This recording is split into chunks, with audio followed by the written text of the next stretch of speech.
Part 13. As the ride took off, I leaned forward, grinning in anticipation. I hollered and threw my hands up as we twisted and turned and looped around the track. The rush was amazing, and I was smiling and happy again when we stepped off.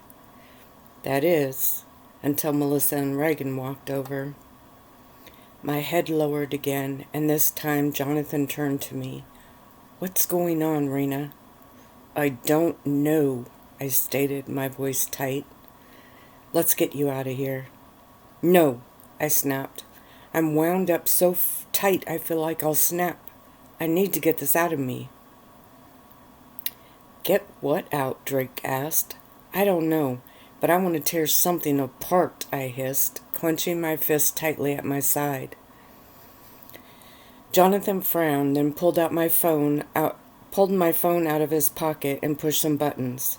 He nodded to Drake, who took my hand, and he stepped a yard away, holding the phone up to his ear and plugging the other to keep the sound of the carnival out. Melissa smiled. "You're brave, Reina. There's no way you could get me on that thing." I felt the hair on the back of my neck stand up. "Knock it off," I shouted inside my head. "What is going on?"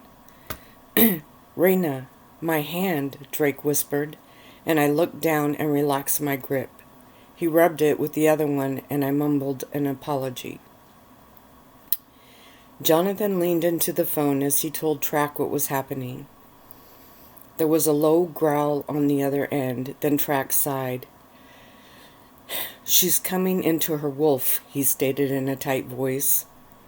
"And what exactly does that mean?"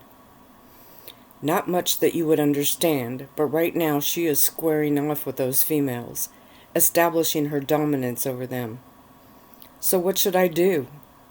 Track chuckled. "Where are you?" Jonathan told him, and Track growled again. "You have a few choices." "And they are?" Jonathan snapped, not enjoying the fact that he had to resort to this at all. "Well, you could let Reina pommel them," came Track's sarcastic reply. "She can take 'em both easy enough." Jonathan sighed and Track laughed. Okay, give her the phone. Let me try to calm her down." He nodded, walked over, and handed me the phone. I looked up at him as I took it. "What are you doing, wolf girl?" came the voice on the other end. I felt the growl in my throat again, and Track sighed. "He should never have taken you there. We were wondering when this would happen." "When what would happen?" I growled into the phone. "You're coming into your wolf, Ray. The two chicks threatened your space, and you're squaring off to declare dominance." "I'm what?" My voice went up higher than I wanted. Then Track started to growl. I blinked and my eyes tightened. He continued to growl, and I felt myself growl back. Crap. Give Jonathan the phone. I shoved it into his chest, my mind spinning. Coming into my wolf. What exactly did that mean? I avoided looking at the two girls who stared at the situation but didn't leave. I could sense every movement from them, and my body twitched in response. It was all I could do to stay standing where I was. "I don't have enough dominance over her," Track snapped. "I am higher than her in the pack, but females, well, hold up." Track took the phone away from his ear. "Hey, Rock, go get Phil, and hurry." Then he put the phone back to his ear. "Phil is our click alpha. That should help calm her down a bit." Jonathan ran a hand through his hair and paced. Melissa smiled at him. "Is something wrong?" Jonathan mumbled some comment, and the girl responded. He finally shook his head and held up the phone to show her he was busy. "Oh man, you have a serious problem," Track chuckled. "I can hear what she wants in her voice. Whether Reina knows it or not, she can too." Then Track told him to hang on, and Jonathan listened as Track told someone else what was going on. Another voice was on the phone now. "Jonathan, this is Phil." Jonathan answered a few questions and then sighed. Can't I just take her out of here? You could, but you'd be driving with a caged wolf, he chuckled, though with very little humor in his voice. Let me talk to her. I took the phone and my eyes immediately dropped submissively. I listened and nodded, but then Reagan walked up closer to Jonathan and started to talk. I stopped hearing my alpha. My ears focused on the sound of her voice. I watched her feet and heard the rumble in my throat again. Reina! Reina! I blinked and shook my head. I'm here, I said, in a voice that didn't sound like mine.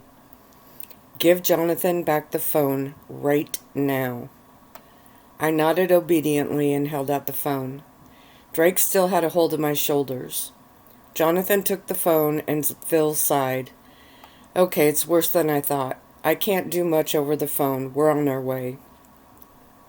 It will take you an hour to get here, Jonathan snapped in a low voice. Yeah, I know, Phil growled back. That's why she shouldn't be out with at least one of the pack with her. Jonathan shook his head. What am I supposed to do until you get here? He heard Track in the background yelling at someone, and Phil chuckled. Well, you can find some way to divert her attention until we get there. There was a pause. You could try to exert some dominance over her, but if she doesn't see you as higher, she just might lash out at you. You can't be serious. Afraid I am. Reina may only be 1/4 wolf, but that gene is strong in her. She doesn't live in the pack, and well, I'm to blame for not giving her a lot of the training I didn't think she was ever going to need. The clique is my responsibility.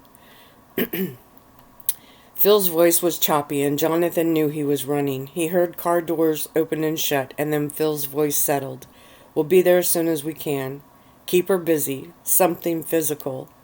What? He said to someone else. The rides. Yeah, okay. If she's getting a rush out of them, keep her on them. The phone clicked off, and Jonathan looked down at it.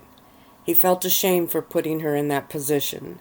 I should have learned more about what this would do to her, he cursed to himself. Then he squared his shoulders and turned. My hands were shaking at my sides, and Jonathan looked to Drake. We need to get her on the rides for about an hour. Drake only nodded, and Jonathan reached for my hand. I jumped and eyed him. Reina, focus, he snapped, and I froze and looked at him. I locked my gaze on his and set my body tight. He lowered his head and made direct eye contact. I felt my body shake, and then I sidestepped around him, all the while keeping my eyes locked on his. Then I heard Melissa's voice. What in the world is she doing? She gasped. I spun, but Jonathan grabbed me by the waist and flung me around. Drake took one arm, Jonathan the other, and they pulled me toward the ride that shot me into the air. I am really sorry, I stated. Seems the distance between me and the females was clearing my head a little. It's not your fault, Jonathan snapped. I should have known. I should have lowered my stupid pride and talked to your pack. I eyed him curiously as he pushed us up the line again. This time everyone cleared the path. He watched them strap me in, and I smiled as I felt the whir of the machine under me. Jonathan and Drake stepped up to Michael and Ander, and they talked as I screamed with excitement as the rush hit me.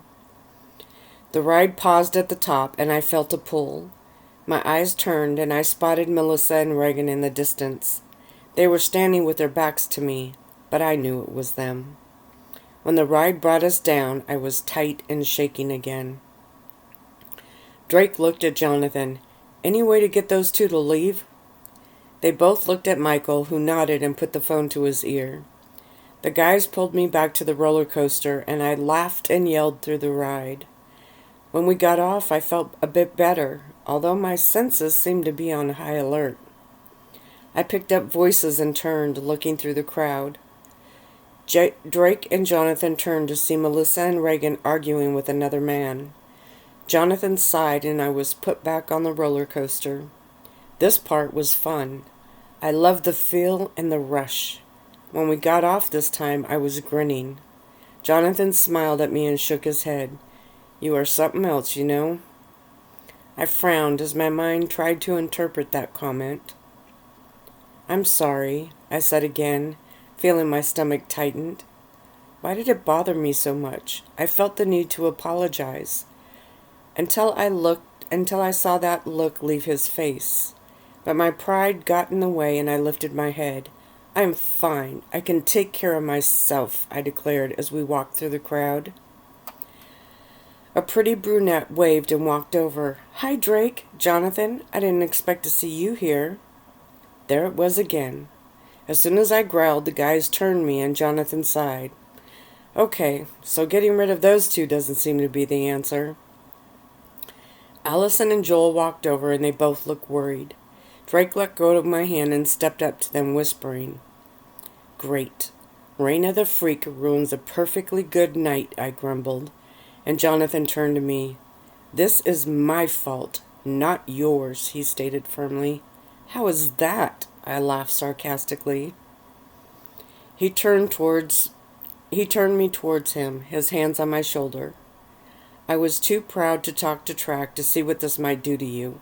I figured I could handle anything that came up. I looked around. There are no humans here. I should have been fine. Jonathan looked sad, and I stepped up and put my hand on his chest. I'll try to be good, I stated in a soft voice. He smiled at me. I'm going to fix this, he stated, putting his hand on top of mine. Drake stepped up. There's another coaster on the far end. It's a longer ride, but it's pretty wild. Perfect, Jonathan declared and took my hand. As we approached the monstrous ride, Drake shook his head. Man, I'm not sure if I can take that one. Jonathan nodded, and Michael and Ander already had cleared the line. This line was much smaller. Jonathan hopped in next to me, but I had already had my hands on the bars that were over my shoulders and chest. I licked my lips, my eyes straight ahead, and I hollered as we took off. When the ride was over, Jonathan was staggering a little, but my body felt so alive that I couldn't stand still. He laughed as they left me strapped in. Sorry, Reina, we'll have to watch you from here. I only nodded. I heard a female crying somewhere, and someone else getting sick. Weak wolves, I hissed, and gripped the bars with a smile on my face. I went 4 more times. Each time got me more excited. My entire body felt plugged in, and I was grinning ear to ear. I was jumpy and antsy, but the rush was occupying my new cravings that I didn't understand. When the ride ended again, the guy next to me staggered out. I wrinkled my nose at him, and he shook his head at me as he took the railing and walked down slowly. Jonathan stepped up, and I frowned. I want to go again, I whined, feeling like a small child. He smiled. In a bit. Right now I need you to come out for a minute. I eyed him suspiciously, but let the carnival worker unhook me. I stepped up. Jonathan took my hand, and we walked down the exit ramp. What's going on? I asked. Then I looked up and moaned. Oh, great. Phil, Track, Jackson, and Rock were standing by Drake, Allison, and Joel. Tattletale, I heard myself hiss, and Jonathan shot me a look. Chapter 9. Everyone turned when we walked up, and Track stepped up to me, eyeing me hard. What? I snapped, and he smiled. Causing a ruckus at the carnival, are we? I huffed, and Phil stepped up next to him. Reina, we have to get you to calm down enough to go back. I'm just fine, I snapped. Phil growled, and I quickly lowered my head. If I had a tail, it would be between my legs. Gotta love that pecking order thing. It was built in, embedded in my DNA. Just then a girl walked up. She smiled and said hello to Drake. My body tensed, and I turned to her. I lowered my head, keeping my eyes tight, and then I felt something strange rush through me. I heard a sound come out of my mouth, and I started to squat into a crouch. Guys, Phil cried out, his eyes wide. I think we have a much bigger problem here. Trax stepped in my line of view and crouched down, meeting my eyes. I locked onto him and he nodded. Slow breaths, wolf girl. Keep looking at me. My body physically shook. What's happening to me? I whispered. And he shrugged. You're a wolf, remember? Then Phil turned to Jonathan. I didn't expect this. We have a very serious problem. Besides her wanting to shred everyone that looks her way, Drake asked, half laughing. Yes, Phil stated, looking over to where Track and I were now crouched in front of each other. What is happening to her? Jonathan snapped. Phil shook his head. I didn't think it was even possible, but it looks like Reina is about to shapeshift. What? Everyone but me said at the same time. I was too focused on Track. Phil nodded, then looked around. It's never happened with a quarter wolf. Hybrids don't shift. He ran a hand through his hair, looking around. We have to get her back to the pack, and fast. I blinked at Track and then felt an odd sensation. My nose tingled, and I felt something wet at the corner of my eye. Phil? Track whispered, and Phil knelt down looking at me. I put a finger up to my eye. What's this? What's happening? I whispered. Phil sighed. You're changing, Reina. Changing how? My voice was low and shaking now. I believe you're going to shapeshift, he stated, and I blinked and turned, feeling the wetness roll slowly down my cheek. He sighed, his face tight with concern. We have to get you back to the pack. We can help you through this better there. His eyes scanned my face, and the concern was heavy in his eyes. I only nodded and then stood. Track stood as well, and Jonathan stepped up. Why can't you do this at the manor? Phil shook his head. The first time is never pretty. Plus, to be honest, I don't know how it will go. We have the elders there that can help, and we have special doctors that can deal with whatever happens. Doctors? Whoa! Why would you need doctors? Jonathan's panic was clear in his voice. Phil stepped up closer. She's only a quarter wolf. We don't have any idea if she'll be able to complete the shift. No hybrid has. He shook his head. And if she does shift, we don't know what she will shift into. What? Jonathan roared. Then stop it. Right now. Stop it. There has to be a way to stop it. He was looking around now as if the answers might fall from the air. Phil shook his head. Not that your scientists or ours have found yet. We have to get her back and let her go through this. It's the only way. Her father would want her to go to the manor, Jonathan tried, and Phil turned on him, his jaw tight and his eyes hard. Her father would want her where she is the safest, and that is with the pack. The two eyed each other hard, and Phil shook his head. Call him and ask him if you don't believe me. Then Phil turned to Jackson, pointing hard. Call the pack and have them ready for us. Jackson nodded and yanked out his phone, his hands shaking as he dialed. Phil turned to Rock. You call the clique and have them all ready as well. She's gonna need us all there. Then he turned. Now, to try to get her into the car, he sighed. They had a large SUV like we did, but he shook his head and then looked at me. Track and I turned to him. Reina, we have to get you back to the pack. I nodded slowly, the wet stuff still running down my face. He smiled at me softly, reaching out and wiping them away. Not to worry, she-wolf. You will get through this, understand? I nodded again, and we all turned. Jonathan was on his phone, and I turned slowly. I could hear the mechanical sounds from the rides, the squeaking and lurching of the mechanisms. I turned the other way. I could hear the people chewing, and I could hear their heartbeats. It wasn't like when I was around humans, but every sense I had was so revved up that it made me dizzy. Track held out his hand and I jumped a full foot back. He nodded slowly. Okay then, but we have to get you in the car, Ray. We started towards the entrance. I didn't notice the look. I was so wound up inside, I felt like a spring about to rupture. When we got back to the parking lot, I saw the SUV pull up. It was red, and Jackson was in the driver's seat. I was fine until they opened the back door and I looked inside. Then I began to backpedal. Trax stepped up behind me and I ran into him. We're going to be in there with you, he whispered. My eyes were wide and I shook my head. I couldn't do it. That space looked so small. I felt panic rush through me.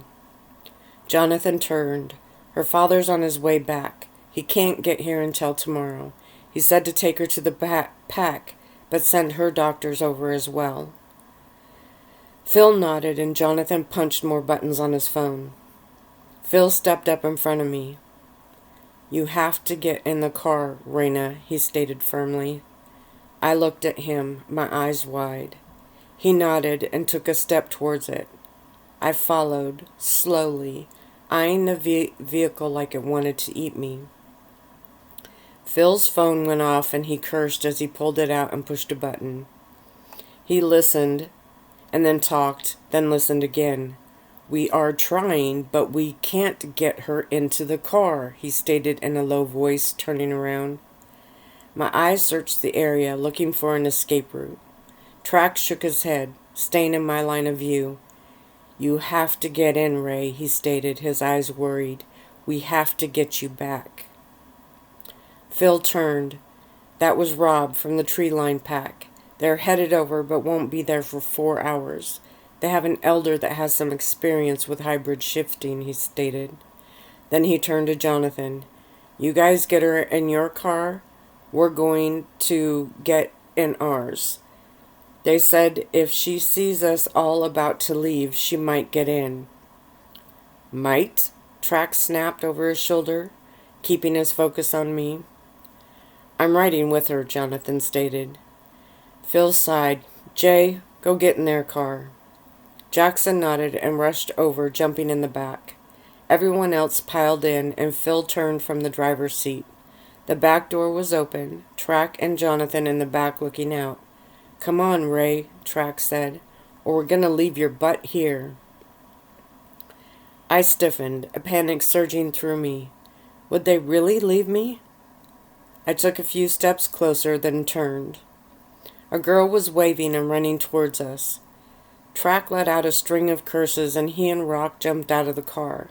They tackled me just as I lunged. Ander ran up and got rid of the girl, and I was dragged, kicking and clawing, into the car. Track grunted as he shut the door, and I heard the locks click. Trapped, my mind cried out, and I thrashed around madly. There was a crunch, and Track moaned. She broke my nose, he huffed. Then I smelled blood, and my eyes started to roll in the back of my head. Rock leaned over the front seat.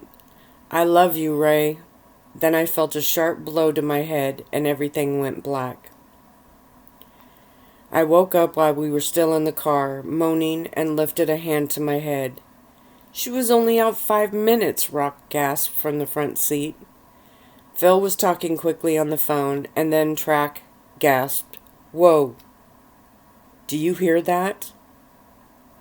The car fell quiet, and then Phil let out a string of words that surprised even me. Is that coming from her? I heard Jonathan ask, with a mixture of awe and fear. Yep, Track stated, his voice low. I sat up, realizing I had been laying over both of their laps, and I shook my head to clear it. Instantly, I felt my chest tighten, and I grabbed at it. It suddenly felt like I couldn't breathe. But I was a vampire. I didn't breathe. My eyes widened, and I gasped, and Track turned to me. Slow it down, Ray. Slow down. Slow what down? I wanted to shout. My chest tightened more, and I threw back my head and screamed as the pain seared through me. Then I felt wetness over my body. It trickled down my back. It slid down the side of my face and under my arms. Track inhaled slowly. "Oh man, are we gonna make it?" Phil hit the gas and the car lurched. I turned to see the scenery fly past at a speed that made my head spin. I opened my mouth and convulsed as a rush of something filled me. "Slow down," Track yelled at me. "It's air. You are breathing air," he stated, sounding completely bewildered as he fought to grab a hold of my arms and legs. I looked down at my chest, and I saw it rise and fall. I frowned and opened my mouth, pulling in with muscles that seemed to know what to do. When I did, my chest moved outward. Then the muscles changed and pushed it back out of my mouth. I lifted a shaky hand to my lips and felt the air come out. "What the?" Rock gasped as he was turned around watching over the back of the seat. I looked at him, suddenly feeling very cold. My body started to shake, and Track yanked off his coat and shoved my arms through it. It didn't help, and soon I was shaking so hard I thought my teeth would break. Track grabbed me and wrapped himself around me.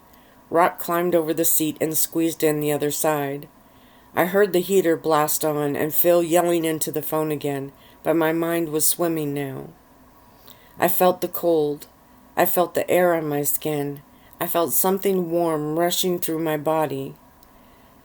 "Come on, man, just keep breathing," Rock whispered, wrapping himself around me too. "I am not a man," I whispered through clanking teeth. He chuckled. "That's my girl. Ornery no matter what." "You keep that fight in you, Ray," Track whispered in my ear. "You're going to make it through this. I promise." I nodded slowly, still shivering. "Is she going into shock?" Phil yelled, mad that he had to drive and watch what he could through the rearview mirror. He was pushing the vehicle to its limits. Good thing wolves had great reflexes. Track lifted my chin. "How do we know? Her eyes are jet black. I can't see her pupils." I chuckled then. For some reason that struck me as funny. The three guys in the back looked at me, and I laughed harder. Then I started choking, not used to the air coming in. Track shook his head. "Leave it to you to find a way to see me tonight anyhow," he teased. "If I knew dying would make that happen," I sputtered, and he frowned. "Don't say that, Ray. That's not even a little funny." Then I felt a pain in my stomach. I cried out and doubled over, crossing my arms over it. Track and Rock grabbed my shoulders, and I started to cry. That's what it was. I was crying. "It hurts," I managed, and Track leaned over, stroking my hair and kissing it. "I know, babe. It will be over soon. Just hang tight until we get back." I nodded and closed my eyes, clenching my teeth. It felt like every muscle in my body was being ripped apart, strand by strand. The fire-hot pain shot into my legs, and I gasped. "I don't think she's going to make it back," Rock yelled up front, and Phil slammed his fist on the steering wheel. "She has to. We can't do this here." "How much longer?" came Jonathan's voice. I had almost forgotten he was there. 15 minutes, 10 if I could get this hunk of junk to go any faster. Jonathan's phone went off, and I heard him talking, but couldn't tell what he was saying. My body held all my attention now. My head spun, and I shook it, which only made everything else hurt worse. I could still smell the blood on Track, but I didn't care. The pain was outweighing that tenfold. I started to sob then, gasping for breath and curling up against Track. I was in the fetal position, and he was holding me. "Hang on, Reina," Phil called from the front seat, his voice tight and shaking. I tried to nod, but my neck muscles suddenly contracted, and I flung my arms out in front of me. Rock grabbed my hands and grunted as he tried to pull them to him. "She is crazy strong," he groaned from the effort. Suddenly, my body relaxed, and I felt my head start to spin. I went limp in their arms, my eyes looking up at the inside of the roof. Track looked down at me. His lips were moving, but I couldn't hear him. My ears seemed completely plugged, and when I tried to move, I couldn't. I felt Rock move my arms, so I had to conclude that I had lost all control over them. I sighed softly, and then felt something wet hit my cheek. I blinked and looked up, since my eyes were the only thing I seemed to have any control over. Track's cheeks were wet. I wanted to reach up and touch them, but when my mind tried to tell my hand to move, it didn't respond. And that's where I'm stopping that one.